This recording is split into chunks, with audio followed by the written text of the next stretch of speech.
কয় গো বাবা শান্ত, এই যে চ্যাম্পিয়ন্স ট্রফি খেলতে যাওয়ার আগে বড় বড় বাত্তেলা মেরে গেলে বাবা ইন্ডিয়াকে হারিয়ে দেখাবো। চ্যাম্পিয়ন্স ট্রফিতে আমরা চ্যাম্পিয়ন্স হতে যাচ্ছি বাবা, বড় বড় টিমকে হারিয়ে দেখাবো। লে প্রথম ম্যাচেই ফুটুড্ডু দেখ বাপ, নো ডাউট কনফিডেন্সটা ভালো, তবে ওভার কনফিডেন্সটা নয়। আর আমাদের লাল লাখ কয় গো, প্রথম ম্যাচেই 5 উইকেট হল বস। এই তুমি কি তোমার বউকে দেখতে পাচ্ছিলে নাকি উইকেটে গুরু, মানে এরকম ফটাস ফটাস উইকেট ফেলে দেবে। ও 200টা ওডিআই উইকেট বাবা, আইসিসি টুর্নামেন্টে 60টা উইকেট। পাশের দেশের না তোমাকে দেখে গুরু থরথর করে পা কাঁপছে, কারণ ওরা আসতে চলে 23 তারিখে। আর আমাদের প্রিন্স গিল কয় গো, তোমাকে একটা চুম্বু। যারা বলো না যে শুধু গিল আহমেদাবাদে পারফরমেন্স করে, আজকে দেখে নাও বস, আজকে দুবাইও ঘোষণা দিয়েছে।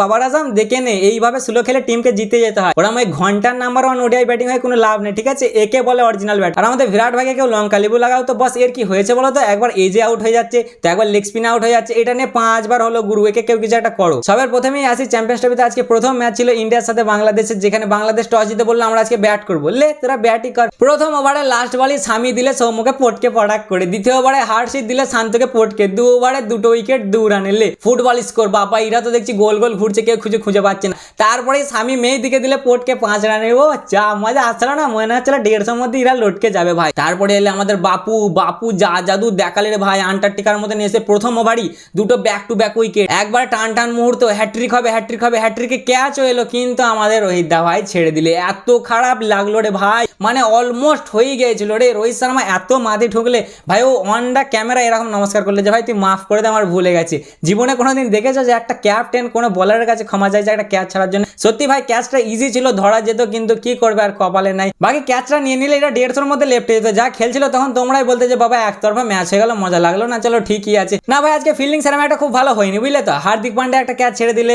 কেএল রাহুল একটা স্টাম্প ছেড়ে দিলে, কত সুন্দর ইজি স্টাম্প মারা যেত সেটাও ছেড়ে দিলে, বুঝলে। তারপরে এরা দু ভাই যে একটা পার্টনারশিপ জাল লেড়ে থ্রি, সালারা আউট হয় না, উড়ি কিছুতেই বাড়ি যাবে না ভাই, ওরা কেঁচোর মতন আটকে আছে, যাচ্ছে না, 6-4ও মারছে না, 140-এর পার্টনারশিপ লাগিয়ে দিলে, যেখানে মনে ছিল যে এটা 150-র মধ্যে লেফটে যাবে, 228 বানিয়ে দিই। জাকির আলী তো 68 করে বাড়ি চলে গেল, কিন্তু তৌহিদ হৃদয় ও তো ভাই সে আন্টার্কটিকা হয়ে গেছে, ম্যাক্সওয়েল 2.0, সে ঠ্যাং লিরাম শুয়ে পড়ছে হঠাৎ করে, তারপর দেখছে আবার ঠাড়ো হয়ে যাচ্ছে। তবে ছেলেটা বিশাল খেলেছে ভাই, নো ডাউট খুব সুন্দর খেলেছে আজকে, পুরো 100টা না, ডিজার্ভিং 100 যাকে বলে। যেখানে থেকে মনে হচ্ছিল 25 ওভারের মধ্যে এরা সেফটে যাবে, সেখানে 228 বানিয়ে দিলে 10 উইকেটে, 35-এ 5 থেকে 140-এ পার্টনারশিপ জেরে ভাই অত দূর টেনে দিলে, বুঝলি। মানে একটু ম্যাচটা টান মোকাবলা হতে হবে, তো বলে একতরফা হয়ে গেলে হয়। তার সাথে আমাদের লালা নিলে আজকে 5টা উইকেট, হার্ষিত রানার ডেবিউ 3টে উইকেট, আইসিসির ডেবিউ ভাই, ওর যে কি হয়েছে এটা আমি বলছি শোনো, Gautam Gambhir for a reason. ও টি20-তে 3টে উইকেট, ওডিআইতেও 3টে উইকেট, আইসিসি টুর্নামেন্টেও 3টে উইকেট, টেস্টেও 3টে উইকেট, সব জায়গাতেই 3টে করে দিয়ে শুরুয়াত করেছে। আর তার সাথে আমাদের বাপু নিচে 2টো উইকেট, এরা 3জনেই নিচে, বাকি 3জন নেই। 228-এ সেফটে যাওয়ার পর আমাদের ইন্ডিয়ার ব্যাটিং এলে বাবা, আমাদের রোহিত শর্মা শুরুয়াতটা কি করলে ভাই, ধোঁয়া ছুটিয়ে দিলে, তারপর তো শুরুয়াত একবার পাওয়ার প্লেতেই 69 মেরে দিলে, কিন্তু ফটাক করে আমাদের রোহিত শর্মা আউট হয়ে গেল। তারপরে এলো বিরাট কোহলি, এর প্রতি প্রচুর আশা ছিল যে চলো আজকে কিছু একটা করে দেখবে, লে 22 রানে ফটকে গেল। কষ্ট তো সেখানেই হলো ভাই, লেগ স্পিন আউট হচ্ছে। আর কোহলিদা দেখো আবার তোমাদের বাড়ি যাবো, কিন্তু ভাই ধর্ণা দিতে বলে দিচ্ছি, তুমি এরকম পারফরমেন্সটা মোটেই দিও না, তুমি না খেললে হয় বলো বস। আমাদের রোহিত কত সুন্দর পারফরমেন্সটা দিয়ে যাচ্ছে, বলো তোমাকে এরকম দিতে হবে? তো চলো বস, আছে আমরা তোমার সাথে, ঠিক আছে, পারফরমেন্সটা দাও। তারপর আমাদের শ্রেয়াস দা এলো, শ্রেয়াস দাও সেরকম একটা খাস কিছু করতে পারলেন না, বুঝলে, মোটামুটি খেলে ও বাড়ি গেল। তারপর আমাদের বাপু এলো, বাপু 8 রানে ফটকে গেল, তখন একটু জানটা ধুক করলো, বুঝলে, যে বাপ এরকম কই না রে, তোরা এদের সাথে ম্যাচ হেরে গেলে সম্মান থাকবে না। কিন্তু আমাদের কেএল রাহুল আর শুভমানি, কেএল রাহুল আজকে তারিফটা করতে হবে, জামাইদা খুব ভালো খেলেছে বস, এরা আমি খেলে যাও, তবে তো তোমার টিমে জায়গাটা থাকবে।